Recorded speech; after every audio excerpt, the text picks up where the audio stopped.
बेंगलुरु की ये नम्मा metro yellow line का उद्घाटन प्रधानमंत्री जो हैं उन्होंने कर दिया है और ख़ास तौर पर सबसे ज़्यादा ट्रैफिक वाला जो हिस्सा, आखिरकार मेट्रो का सफ़र क्यों करता है इंसान, क्योंकि वो पब्लिक ट्रांसपोर्ट है, इससे ट्रैफिक जाम से निजात मिलती है और जिन तमाम स्टेशंस को वो कवर कर रही है ये नम्मा की मेट्रो येलो लाइन, वो सबसे ज़्यादा ट्रैफिक जैम की समस्या से जूझा करते थे।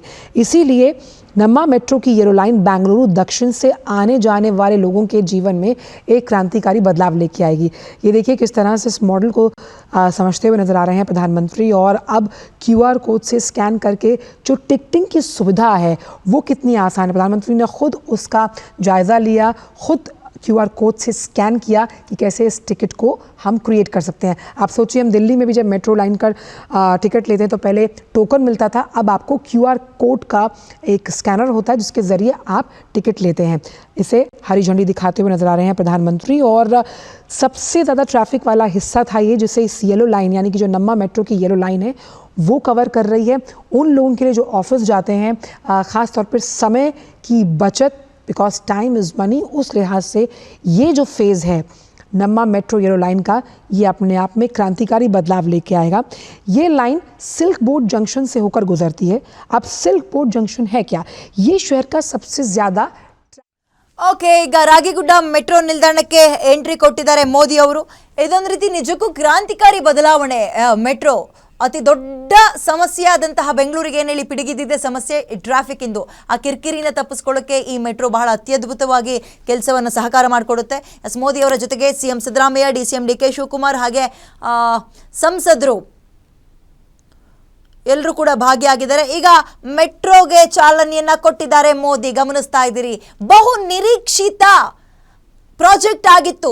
ಈ ಯೆಲ್ಲೋ ಲೈನ್ ಉದ್ಘಾಟನೆ ಆಗಬೇಕು ಅಂತ ಚಾತಕ ಪಕ್ಷಿಗಳಂತೆ ನಾವೆಲ್ಲರೂ ಕಾಯ್ತಾ ಇದ್ವಿ. ಆ ಸುಸಂದರ್ಭ ಬಂದಿದೆ. ಇವಾಗ ಗ್ರೀನ್ ಫ್ಲಾಗ್ ಅನ್ನು ತೋರಿಸೋದ್ರ ಮುಖಾಂತರ, ಅದಕ್ಕೆ ಹಸಿರು ನಿಶಾನೆಯನ್ನು ತೋರಿಸೋದ್ರ ಮುಖಾಂತರ ಚಾಲನೆ ಕೊಟ್ಟಿದ್ದಾರೆ. ಈಗ ಅದರೊಳಗೆ ಸ್ವಲ್ಪ ಕಿಲೋಮೀಟರ್ಗಳ ಕಾಲ ಮೋದಿ ಕೂಡ ಸಂಚಾರ ಮಾಡ್ತಾರೆ.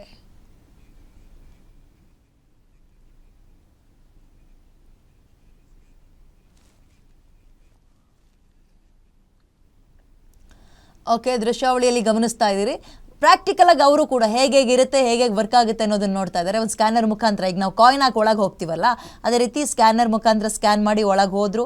ಇದು ಯೆಲ್ಲೋ ಲೈನ್, ಹಸಿರು ನಿಶಾನೆ ಈಗ ಮೂವ್ ಆಗ್ತಾ ಇದೆ ನೋಡಿ. ಇದಕ್ಕೆ ಅಲ್ವಾ ನಾವು ಇಷ್ಟು ವರ್ಷ ಕಾದಿದ್ದು. ಆ ಲೈನಲ್ಲೂ ಕೂಡ ಮೆಟ್ರೋ ಬರಬೇಕು, ಜನರಿಗೆ ಬಹಳ ಅನುಕೂಲ ಆಗುತ್ತೆ ಅಂತ ಮೂವ್ ಆಗ್ತಾ ಇದೆ ಒಂದು ಮೆಟ್ರೋ ಹಳದಿ ಮಾರ್ಗಕ್ಕೆ ಹಸಿರು ನಿಶಾನೆಯನ್ನು ಅಥವಾ ಉದ್ಘಾಟನೆಯನ್ನು ಮಾಡಿದ್ದಾರೆ ಮೋದಿಗೆ ಹಲವು ಸಂಸದರು ಮತ್ತು ನಮ್ಮ ರಾಜ್ಯದ ಮುಖ್ಯಮಂತ್ರಿಗಳು, ಉಪಮುಖ್ಯಮಂತ್ರಿಗಳು ಕೂಡ ಸಾಥ್ ಕೊಟ್ಟರು. ಆ್ಯಂಡ್ DCM DK ಶಿವಕುಮಾರ್ ಕೂಡ ಕೆಲವೊಂದನ್ನು ಎಕ್ಸ್ಪ್ಲೇನ್ ಮಾಡ್ತಿದ್ರು ಹೇಗಾಗುತ್ತೆ ಏನೇನು ಅಂತ. ಆ್ಯಂಡ್ ಉಳಿದಂತೆ ಆಫೀಸರ್ಸ್ಗಳು ಕೂಡ ಎಕ್ಸ್ಪ್ಲೇನ್ ಮಾಡ್ತಾ ಇದ್ದಾರೆ ಎಲ್ಲೆಲ್ಲಿ ಹೇಗೆ ಸಾಗುತ್ತೆ ಏನು ಎತ್ತ ಅಂತ. ನೋಡಿ ಅಲ್ಲಿ DCM DK Shivakumar, CM Siddaramaiah. And ಮೊನ್ನೆ DK ಶಿವಕುಮಾರ್ ಅವರು ಆ ಯೆಲ್ಲೋ ಲೈನಲ್ಲಿ ಒಂದ್ಸಲ ಪ್ರಾಕ್ಟಿಕಲ್ ಆಗಿ ಹೋಗಿ ಬಂದರು. ಯಾಕಂದರೆ ಅದೊಂದು ಪ್ರೋಟೋಕಾಲೇ ಇರುತ್ತೆ. ರಾಜ್ಯಕ್ಕೆ ಪ್ರಧಾನಮಂತ್ರಿಗಳು ಬರ್ತಾ ಇದ್ದಾರೆ ಇಂತಿಂಥ ಕಾರ್ಯಕ್ರಮದ ನಿಮಿತ್ತ ಅಂದಾಗ ಒಂದು ಚೆಕಿಂಗ್ ಪ್ರೊಸೆಸ್ ಇರುತ್ತಲ್ಲ, ಅದನ್ನೆಲ್ಲ ಮುಗಿಸಿದ್ರು ಮೊನ್ನೆ DCM DK ಶಿವಕುಮಾರ್ ಅವರು. ಒಂದ್ಸಲ ಹೋಗಿ ಬಂದಿದ್ರು, ಚೆಕ್ ಮಾಡಿ ಬಂದಿದ್ರು. ಇದಾಗ್ತಾ ಇದ್ದಂತೆ ಇವತ್ತು ಆ ಸುಸಂದರ್ಭ ಬಂದೇ ಬಿಟ್ಟಿದೆ.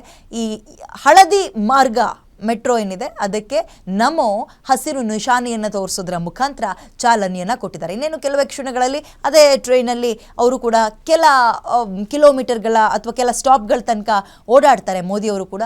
ಕೆಲವೊಂದು ಸ್ಟಾಪ್ಗಳಲ್ಲಿ ಪ್ರತ್ಯೇಕವಾಗಿ ಒಂದು 5-5 ನಿಮಿಷ ಅಂತ ಕಾರ್ಯಕ್ರಮಗಳನ್ನು ಕೂಡ ಇಡಲಾಗಿದೆ. ಯಾಕಂದರೆ ಇದು ಮೊದಲನೇ ದಿನ ಅಲ್ವಾ, ನೆನಪಲ್ಲಿ ಉಳ್ಕೋಬೇಕು ಇವೆಲ್ಲವೂ ಕೂಡ. ಹಾಗಾಗಿ ಇದು ನಮಗೆ ಈ ಕ್ಷಣಕ್ಕೆ ಹೇಗೆ ಅನ್ನಿಸ್ತಾ ಇರ್ಬೋದು, ಹಲವಾರು ದಿನಗಳಿಂದ ತಯಾರಿಗಳಾಗಿರುತ್ತೆ. ಅವ್ರು ಬರ್ತಾ ಇದ್ದಂಗೆ ಹೆಂಗೆ ಎಲ್ಲೆಲ್ಲಿ ಕರ್ಕೊಂಡು ಹೋಗಬೇಕು, ಏನೇನು ಎಕ್ಸ್ಪ್ಲೇನ್ ಮಾಡಬೇಕು. DK ಶಿವಕುಮಾರ್ ಅವ್ರಿಗೂ ಮುಂಚೆಯೇ ಫೀಡ್ ಮಾಡಿರ್ತಾರೆ, ಸರ್ ಹಿಂಗೆ ಆಗುತ್ತೆ ಅಂತ. ಆ ಒಂದು ಪ್ರಾಜೆಕ್ಟ್ನ ಅವರು ಅವರಿಗೆ ನೋಡಿ ಅಲ್ಲಿ ಎಕ್ಸ್ಪ್ಲೇನ್ ಮಾಡ್ತಾ ಇರೋದು.